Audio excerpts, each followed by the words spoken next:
परमात्मा ने आकर के हमें एक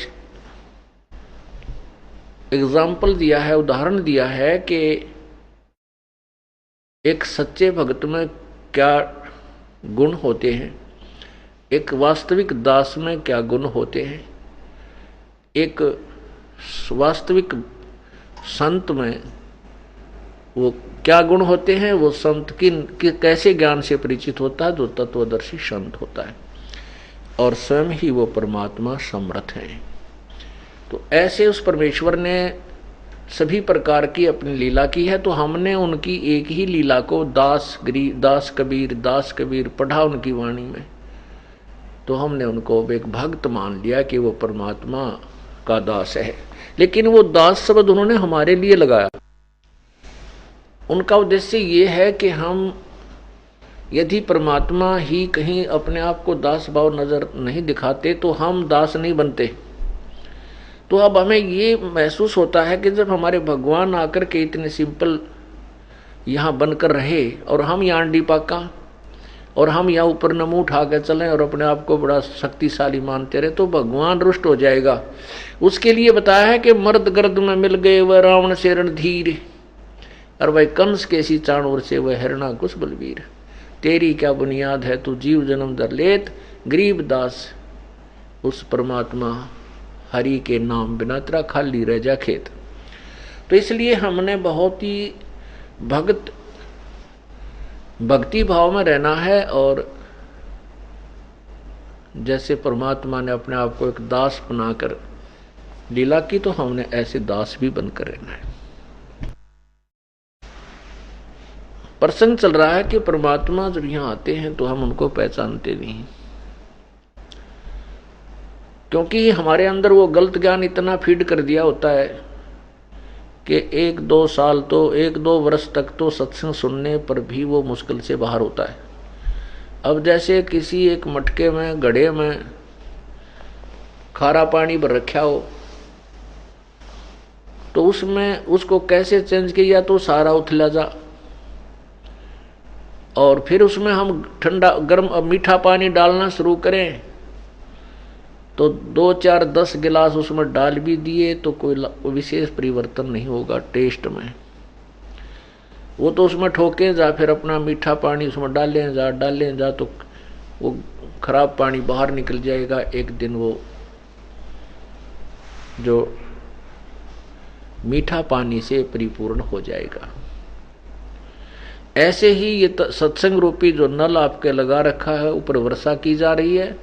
हमारे अंदर जो पुराना ज्ञान फीड है वो कई सत्संगों में जाकर के बाहर आएगा और ये अंदर समाएगा। इसलिए सत्संग की आवश्यकता बहुत है, और हमने सत्संग अधिक से अधिक सुनने चाहिए। जैसे सीडी बना रखी हैं, पुस्तक छपी हैं, इन सभी का सहयोग आपने कंटिन्यूस लेना पड़ेगा, तभी आप इस ज्ञान से परिचित होंगे। आज सभी शिक्षित है, और ऐसा आजकल इंस्ट्रूमेंट चल गए हैं जैसे डीवीडी है, सीडी है। अनपढ़ तड़पढ़ आदमी व्यक्ति को बैठा दे सामने, ऐसे आसानी से समझ जाएगा, अंधा भी समझ जाएगा, क्योंकि ऐसे ढंग से सत्संग किया हुआ है। परमात्मा ने उस समय हम क्यों फेल हुए, क्यों असफल हुए, भगवान की परीक्षा में पास नहीं हो पाए, क्योंकि हम अशिक्षित थे, हम अपने सदग्रंथों से अपरिचित थे, जिस कारण से हमने भगवान को रिजेक्ट कर दिया, क्योंकि उन्होंने एक लीला की थी, जैसा कि दिन में सत्संग में आपको सुनाया।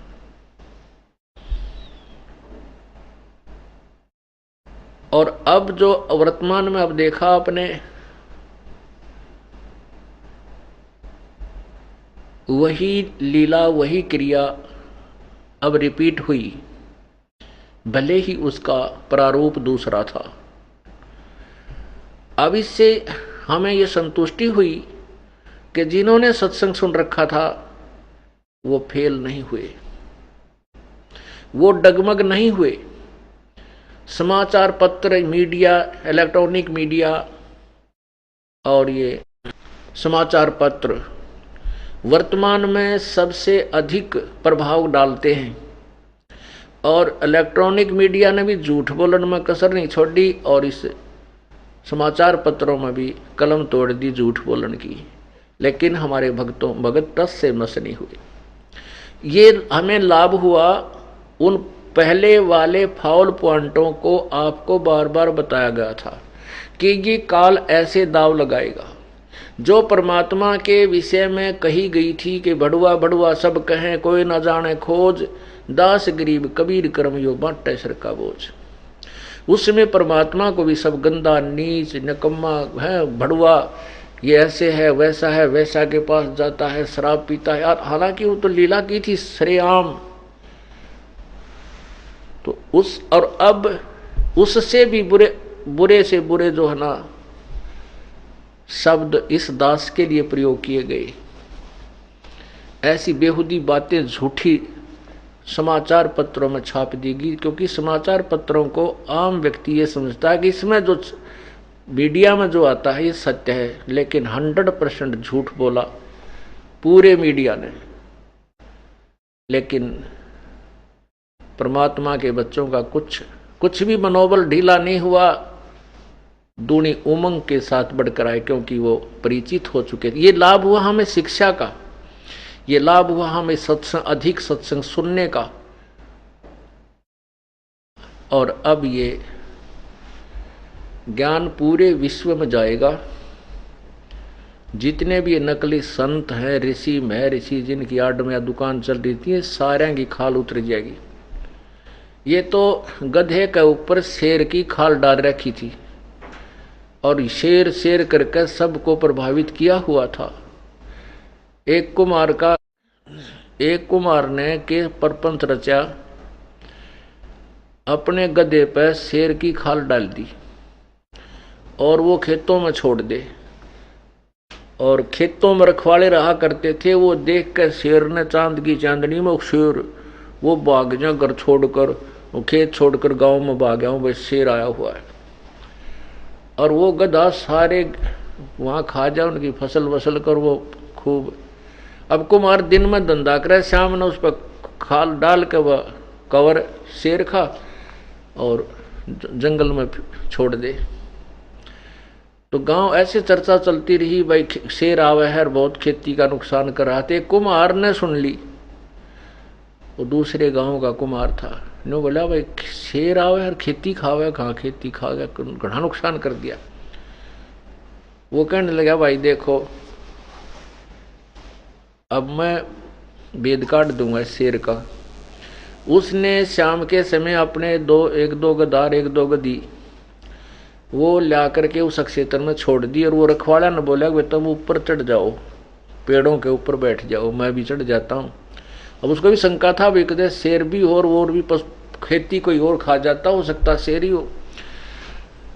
तो वो गधे भी छोड़ दिए, वो गधे और गधी वहां खा चर चुर रही थी चारा। थोड़ी देर में उन्होंने अपनी बोली बोलनी शुरू करी। तो वो जो शेर रूपी के ऊपर गधे के ऊपर शेर की खाल गाल रखी थी, उसने भी वह भाईचारे वाली बोली सुनी, वो भी भाग लिया। फिर वही बोली बोलता हुआ उधर उन गधों गधी के पास ही आ गया और वह खाल गई कितना पड़ गई। एक लो गधा का गधा न्यू का न्यू आखड़ा वहां पर उन अपने साथियों के पास। तब वह रखवाड़े वृक्षों से उतरे, उस गधे को पहचाना, वह खाल उठाई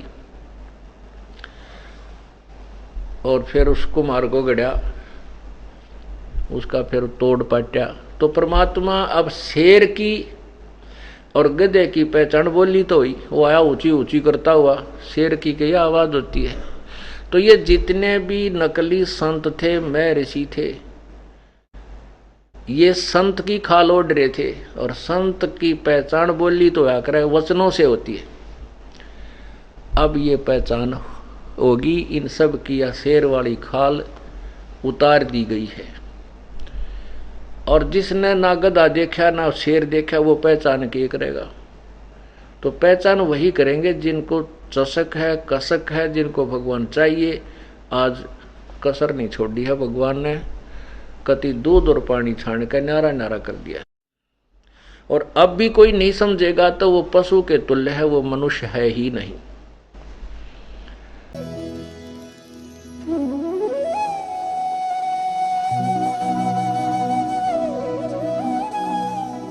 अगर आप ये वीडियो YouTube पर देख रहे हैं तो हमारे चैनल को सब्सक्राइब करें और बेल आइकन को दबाना ना भूलें। अगर आप Facebook पर ये वीडियो देख रहे हैं तो हमारे पेज को लाइक करें।